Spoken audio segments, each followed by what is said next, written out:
Welcome to the Steve Show. Today I have Havilah Malone, and we're talking about all different kinds of things of life.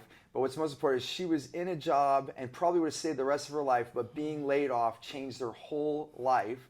And we want to talk about how you can choose the life that you want. So we're excited to share today.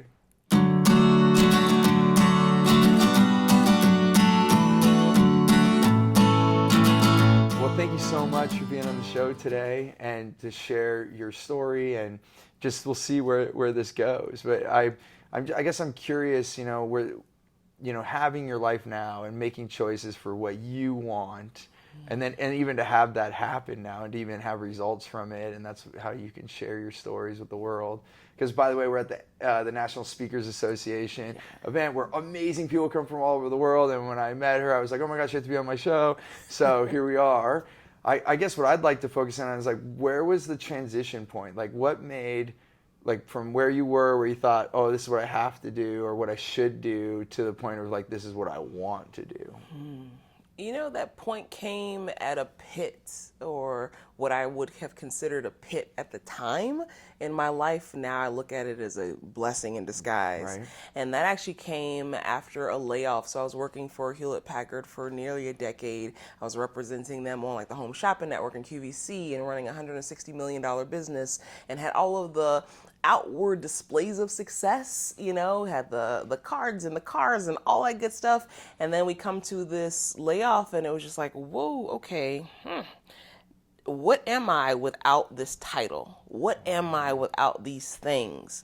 And I followed a plan in life, and I graduated from college at 19, out of high school at 16, Wow. Went right into the workforce. I actually worked in television for a while. And so I had this plan, and I was following this plan, but it was a plan that everybody else gave me. It was the life that was kind of designed for me, and I walked it very well, but I wasn't happy. And so it was well, no, this is what you're supposed to do. This is success. This is what success looks like. Right. It's but I'm dying inside. And so when the layoff came, you didn't even choose this. It's not like you quit. No. The world said, here's your pink slip. Yeah. Exactly. And thank God. Right. Because it was almost like God knew, okay, I've given you opportunities to make a different choice, but you won't, so let me help you. Yeah, life nudges you and then it slaps you if you don't. Exactly. It's oh, you don't want to do it? Yeah. No problem. Okay, we'll kick out of the take a ride. nest. Exactly. Right. It's the mama bird who's you got to fly. Go. Right. And so after that layoff, I got a chance to really delve into who is Havilah and what does Havilah want? And so I started down the self-development path. And for 2 years, I studied all of the masters and teachers. I actually worked with Tony Robbins and his program for a year, and it blew my mind. It gave me a perspective outside of what was inside of my box and my wheelhouse, and it started to help me strip down these layers of, this is not who I really am. Right. I'm being what everybody else wants me to be. It's a role and a move. Yes. You're playing to their script. You had a mask. And I woke up in the morning, I put the mask on and went out into the world and did what I had to do, then came back, took the mask off, got into that depressive ball, and, got in bed. Right. You know? Yeah, it's amazing. Yeah, it's I don't know why I had this picture in my mind, but it's almost like a plant that's alive, and then you're putting a fake plant on top of it, and you're not even letting it have sun. So when you take that off, then it's right. I don't know why that popped in my head, but that was what I saw immediately. But that's, yeah. And the plant that's underneath is so much more beautiful and vibrant and has so much life to it. And has smell. But yet you put the fake plant on top because you think that's what everybody wants to see and smell and look at. Right. So we cover our own gifts. We cover our own. And just as equally, I think that the path that we go down, even the pits, they're there to teach us something, and they build a character within us. Right. So it's good too. Yeah, that you got to try that out. Well, now I think sometimes there's even a documentary called Fallen.io, so it's a fallen soldier, and it starts out really dark. It talks from World War II and a lot of painful things, but then it progresses forward and shows you how much peace we have in the world right now, and that if more than the news will let on, we're actually in the longest recorded period in recorded history, the longest peace. In all the years now that we're into the second decade of conflict and all these little things that are happening, and they're not little in those moments. I don't mean to to lessen the impact of what's happening, but more people died in one day in World War II than in this whole conflict in over a decade, right? It's but the reason I bring that up is if we don't look at both sides, that's why yin and yang has the dark and the light. If you don't look at it, what do you compare to, right? If there's nothing else even in the universe, if you're the only thing there, you won't even know if you're moving, you won't know anything. It takes 2 points to even see movement or to see light. Relativity. Right. You need that contrast. You need both sides. You need hot to know what cold is. You need cold to know what hot is. Right. And so all of it is good. Yes. Because it gives you an opportunity to make it adjust.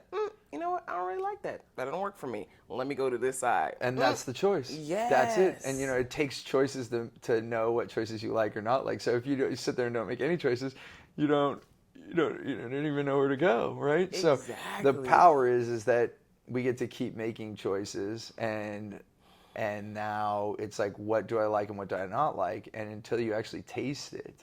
One of my wife's aunts, her great aunt, she made this thing, she calls it the 2-bite club.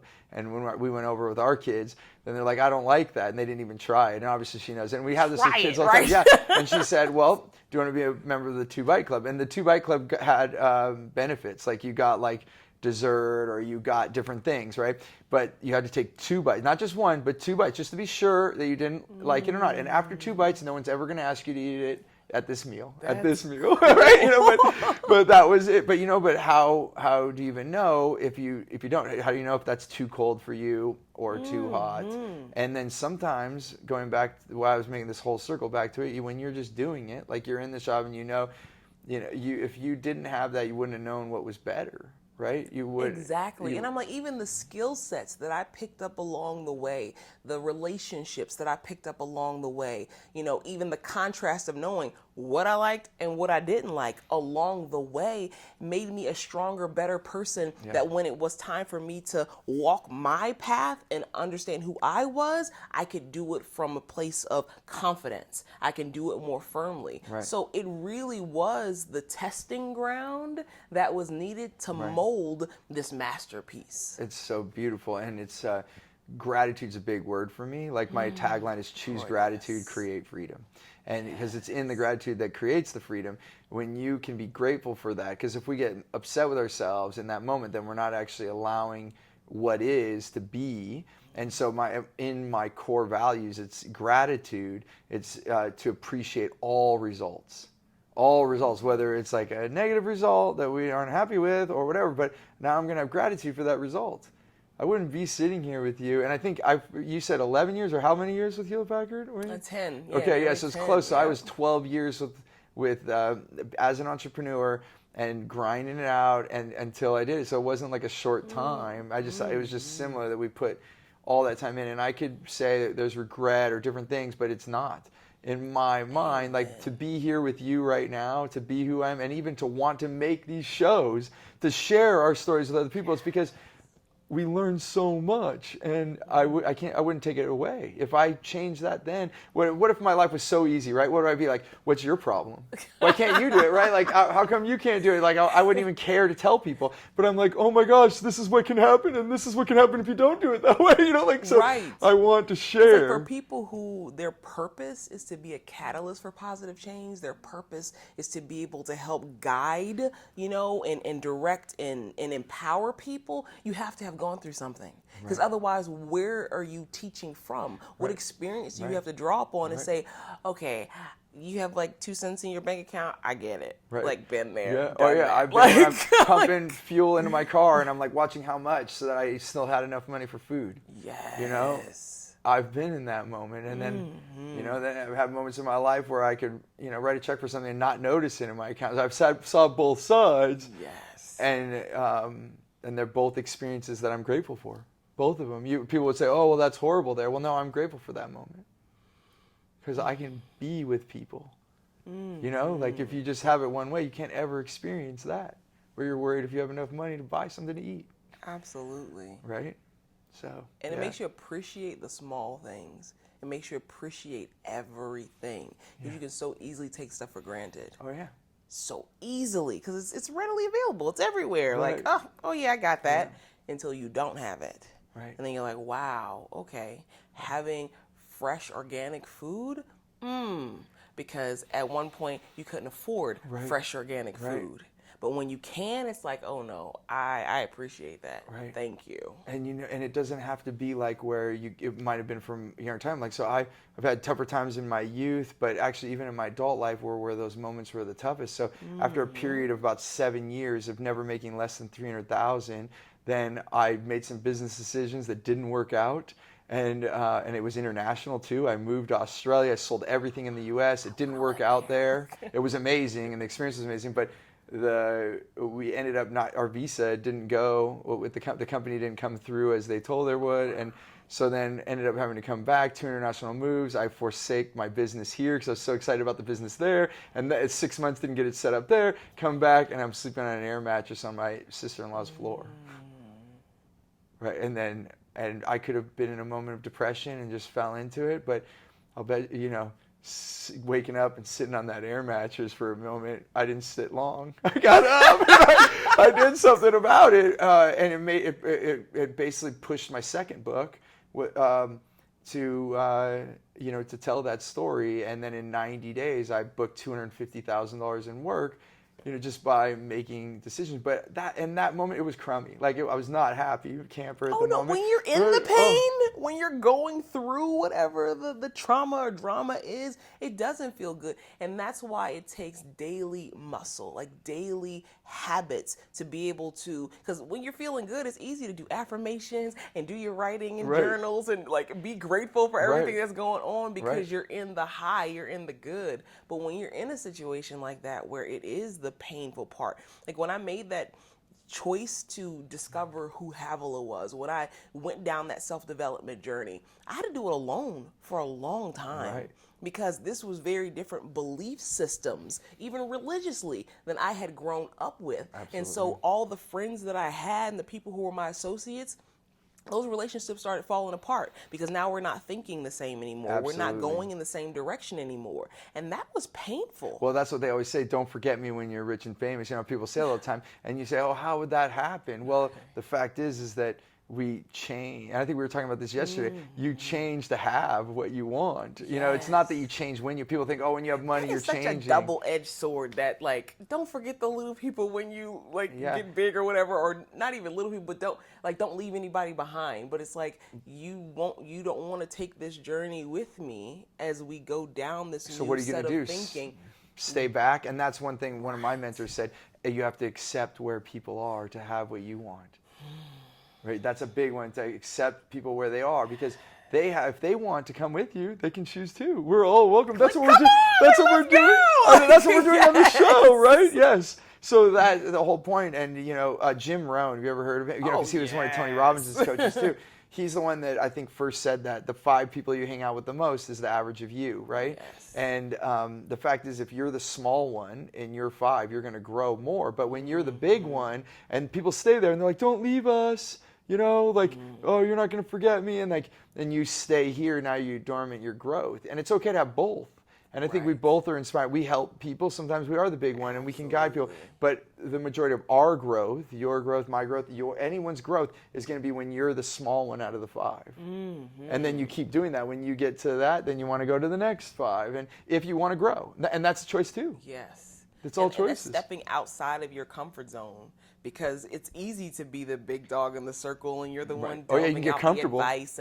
Exactly. But it's like, no, when you step into a certain, and that's what it was like for me in that group of like Tony's platinum partners. Like, these people were accomplishing things that were just like unthought of. And I was like, oh, do I deserve to be in this room with these people, And But you do. Absolutely. And everybody does. Everybody. Because you realize that you may be doing really great in relationships. Like, your relationships are amazing, but your business is not doing really great. Or you're doing great in health and fitness, but, your spirituality is, Right. And then everybody has a piece to the puzzle to bring to the table to add value to each other. And even that connection just to be seen. Right. That's it. That's huge. Yes. That I see you and you see me. Yes. And then that's also a vulnerability thing that I had to find. And actually, talk through all personal growth. personal development, I thought I had to become someone better, but actually the reality of it is I was letting go all that armor that I thought I had to have to protect myself. How should I be? Even that analogy I said about putting the flower on or the plant on the way that I thought everyone needed to see me, but to let all that go and for me to see you, I realized I have to let you see me.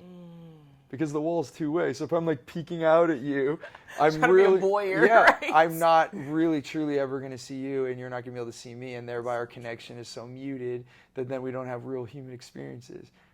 So I have to be vulnerable. I have to let you see me and say, hey, this is Steve, this is who I am. And in doing that, I can actually see you. And then we can really connect in this world, and then it's so much more meaningful, and it feels so much better. Like even just looking at us, we're looking at each other. Do you feel that difference already just in saying this? And it's we're just almost like that soul gaze where it's like, I don't have to be anything. I don't have to show up any kind of way. I could just be me, and it's okay. And you could just be you, and it's not from a place of judgment. No. It's not from a place of unconditional love. Right. That's it. That's powerful. And another one of my mentors, Carl Buchheit, he always says, like we all have our own menu. We could be at the same restaurant, but your menu is going to be different than mine. And remember how you said, like, do I deserve this? Like we might, at times, and I've been there, open my menu and it says like 4-week-old rotten tuna sandwich, and that's, right, and you're looking at this thing and you're over there and you're like, oh, am I going to get the surf and turf or like, whatever is your fancy, and you have it there and it's the same restaurant. Now, so what it comes down to is we all make the best choice that we have on our menu. And when someone cuts me off on the freeway now, I'm like, wow, that was their best choice right now. Because if I take that on, who am I hurting? Me. Right? Exactly. Oh my God. That kills me. It's like people who, and I even talk about this in my book, about the thought processes and giving things a more empowering meaning. Because that person who just cut you off, you're like, they saw me. Like, why did they just do that? Or what if they did it to me? What if they were in a rush because the wife is in the backseat having a baby? Right. Like, so sometimes the information that we don't have can make the big difference in how we feel about something. So why just not choose to feel better anyway? Well, and it's making a guess without knowing. Like the one that hit me the most emotionally, and sometimes I cry even telling it, I don't know what's going to happen right now. But it's in Stephen Covey's book, The 7 Habits of Highly Effective People. But so maybe you'll remember this part then. He's on the subway, and a dad gets on with his kids, and the kids are all over the subway, and parents are looking at, everyone's looking at him like, do something with your kids. Right. And he happened to be sitting next to the guy. So after a while, everyone's giving dirty looks, and he finally turns to the guy and he says, hey, you think maybe you can take care of your kids, calm them down, or can I help you with that? And then he just turned and looked at him, and he said, I'm sorry, I guess I wasn't paying attention. I'm just trying to figure out what to do because we just left the hospital where their mom passed away, right? Yeah, and then that moment you're like, what am I talking about? Nobody knows what everyone else is going through unless you actually ask. And they're all looking at this guy like he's an asshole dad, not doing it, and he's dealing with that, right? So that kind of story puts in perspective to me, and like nothing. That's not even my place. And you know what? What am I going to put my brake on for 2 seconds, and I'm going to be like 2 seconds later on the freeway? And then you're letting all that anger build in you. So for me, this is all part of this life experience, right? And it is a beautiful thing when we can see each other and how much more we can have from our life when we just relate. And even to go to a positive swing on this, I was just at Whole Foods, and I walked up to teller, and a famous question I like to ask is like, what's the best part of your day? And so I'm at the teller, and I'm like, what's the best part of your day? And she looked at me, and she said, you, looking me in the eyes. And it wasn't like a pickup line or anything. Right. I could feel it. She's like, it was like, you're the first one to look at me. That's what was coming through when I looked at her. And I was like, really? And she said, yeah, they just go right to the credit card machine. They don't even look at me. And I was like, no way. And we just had this moment. And I don't know what I said after that, but I remember her getting a notepad out. Like she took notes. It was like this total moment. And then like the next day I was in a different town. I was grabbing a snack at another Whole Foods. And I walked up to the teller, and the guy before me, she goes, did you find everything that you need? And he didn't say anything. And I was like, oh my gosh, this is what she was talking about. And then and I was already making eye contact with the person at the register, and she looked at me and she said, I guess he did. Right? And we're already making eye contact. But it's like, so I guess this is... and this was such simple things, like to just acknowledge another human being or to give somebody a smile for no reason. You never know what anybody is going through. And sometimes we want people to be considerate of our feelings. We want people to care about what's going on with us. But are you giving that same thing to everybody? Well, it's a person on the corner who's asking for a quarter or a dollar or whatever. Even if you don't want to give them money, you can still acknowledge them as a human being. Right. Right. That's powerful. It's huge. And then if they can feel, you just prompted another quick, and this one's a quick story, but it goes, because I want to ask you a few more questions before we run out of time. But this gentleman that I worked with, he was in a big office building, you know, I don't know how many stories it was, maybe let's say a 20-story building. So there's like lots of different businesses in there. And he just got in the elevator, and there was this woman in the elevator, and she had tons of coffee, barely holding it, right? Like, so obviously she was an office runner, and and then he just said, you know, hello, and asked her something about her day, and she didn't even really say nothing, and he didn't think much of it until the next day. That same girl came up to him and said, excuse me, sir, I just want to thank you, because yesterday I was deciding to commit suicide because no one ever notices me, and you noticed me, so I decided to live. He just said, it's just like what you said about it, just acknowledging it. He didn't say anything more. He just said, hello, hi, I see you. I see you. That's it. And then she went, delivered her coffee. Who knows what she did after that, but she stayed alive. Right. Like, you know. So and there's no coincidences. simple. It doesn't cost you anything to just be kind. It costs you nothing. But yet the payback, it's huge. And it comes from different places. It doesn't even have, like, if I give you something, it doesn't mean I'm going to get something back from you. I was at Universal Studios where my daughter wanted to go for sure on her birthday, and it's in the beginning of January, so it's even in LA it gets cold, and there's a water ride, Jurassic Park ride, and it was the end of the day, and they wanted to go on it, and I was like, oh no, we're gonna be wet, and it's like a cold night. So they have those poncho things, and they're like outrageous price. It's like $15 for a poncho in line. They got you, have right? no other choice. Yeah. So, and there's 5 of us. I'm buying 5 of those. I'm like, whatever. I'm not getting wet. We're all getting one of these. We get on the ride. We go. We do get wet, but on the plastic. Everyone's taking it out and throwing it in the trash.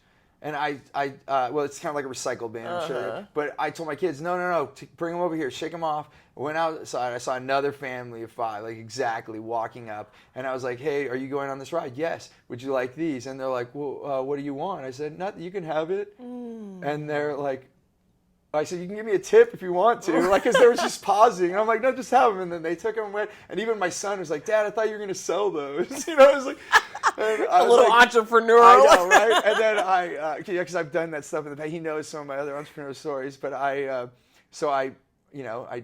didn't. And then an hour later, another family comes up to us and they're like, are you staying in the park the rest of the night? And we're like, yeah. They're like, we're leaving. We have these VIP passes. And and there's a whole other family, and it just like, and that's like an instance where it came, and I actually was able to teach that lesson to my kids right there in that moment. So I think that was like no coincidence for me, just only so I could show the kids, because even like they would say, oh, you're just giving that away, but yeah. If people know nothing else, everything you do boomerangs. Everything you do boomerangs. It may not come back right there in that moment or right there from that same person, but whatever you put out is coming back to you. Right. And that's what other people would say. It's a mirroring universe, right? It's a mirror. So if you look at it, and that's why if I love you, then I'll end up getting love back. If you don't, if I'm mean to you, you're going to get meanness back. And it might not be from you. You might be in a place where like, I love you, it's fine, but someone else is going to be mean. You're absolutely right. It's a boomerang. I like that too. So I'm really interested, because we should wrap up, even though I could tell I'm probably going to have you on another episode or something here. But I'm curious if we could leave the audience with like one thing, because I guess maybe it's a 2-part question. Because when you were already knowing, were you getting antsy, or were you just like going to keep, if they didn't lay you off, you would have just kept going, you think? Or what would have happened? I think I would have died in that position. Wow. Yeah, I do, because I was in such a comfort zone, even in my discomfort, that, because even my friends, family, everybody like, you better not leave that good job, Right, so I have all of these voices that were keeping me, and through my choice, of course, because we always have control of us, but I had gotten into a habit pattern that this is my life. and this is what I'll deal with. So I was so grateful, not at the time, Right. you know, but in hindsight, I was so grateful that things happened that the way that, because our entire organization got laid off. And so we're all like, okay, so what just happened? Right. But thank God, because I feel like looking back now, I would have died in that position. Right. And so now I've been able to go on to really fulfill my real purpose, to break a lot of the barriers and walls that I had built up and chains and things that I hadn't even dealt with in my own life that was holding me back. Like, I had never broken my silence about being molested. I had never dealt with that or faced that. And so for a period of it, I played small. Like, so even though on a corporate side, yes, it was a big deal, but for what my purpose is in life, I was still playing small because I hadn't dealt with my stuff yet. Right. And even the fact that you're willing to be, just like I said, be vulnerable. Like for you to share your story, you're letting people see you, and then thereby you can see more. You're connecting with the world more. Absolutely. It's beautiful, and thank you for even being able to do that, because you're going to empower so many other people, right? To when they're scared or not be able to share. So. Yes, and the freedom that comes from letting go. We're so worried about what everybody else thinks and how people are going to react or how they're going to show up in our lives. And what's most important is how we show up in our lives and what we think about us. Because had I not gone down that path of getting Havilah in alignment with who Havilah was and what Havilah was purposed to do on this planet, I literally would have been one of those Walking Dead people. And then you would, like you said, you would have died in that job. Yes. Right. And thinking about all the other doors that have opened up, from becoming a #1 best-selling author to I am currently Miss Louisiana Universal 2018. That's awesome. I know. I'm like, all these things, that I've been able to do since would not have happened had I not moved out of that space in my life. And that is the beauty that I found too. Like once I got congruent, I got on the rails with, like, basically it's our trains were off the track, and we're wondering why life's so damn bumpy, and you can't even move.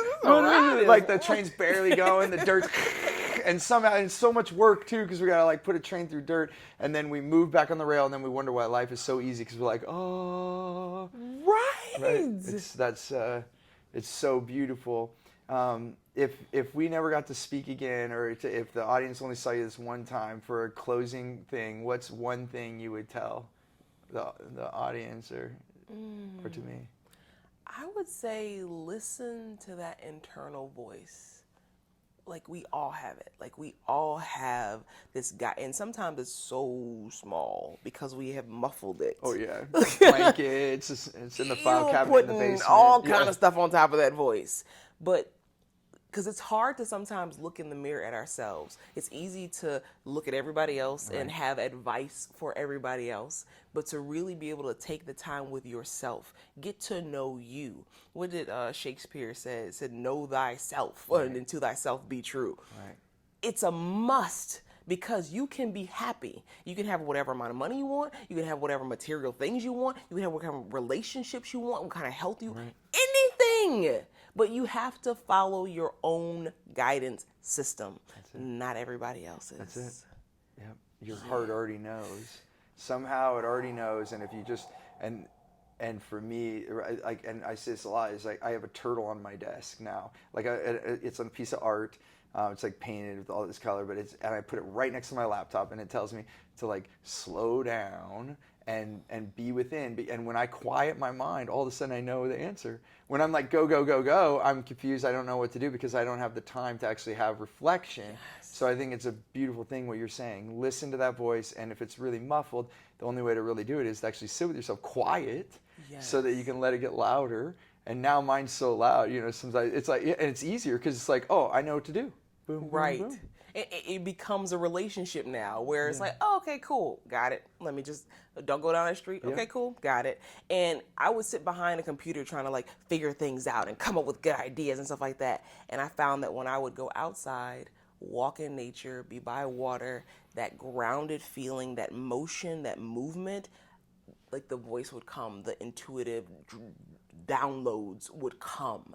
So it was just like, find your thing. So whether that's meditation, sitting, quietly in, yoga stance or whatever, or outside in Moving, nature, walking, walking, yeah. just find your thing. Gardening, dancing. It's just something that Yes. you're not. Yeah, it's beautiful. But this has been beautiful. I love having you on the show. Thank you. Is it easy to get a hold of you? Like if we put a link, Yeah. okay. So I would say for all of you, if questions, comments, we'll both love it. I think we both do like hearing your responses help us to keep doing what we're doing in our life. So please welcome comments, questions. Even it helps me pick the next episodes, what we should talk about. So please do let us know. And if you really loved it, subscribe, and we'll have more videos coming out. Until next time, remember, choose gratitude and create freedom.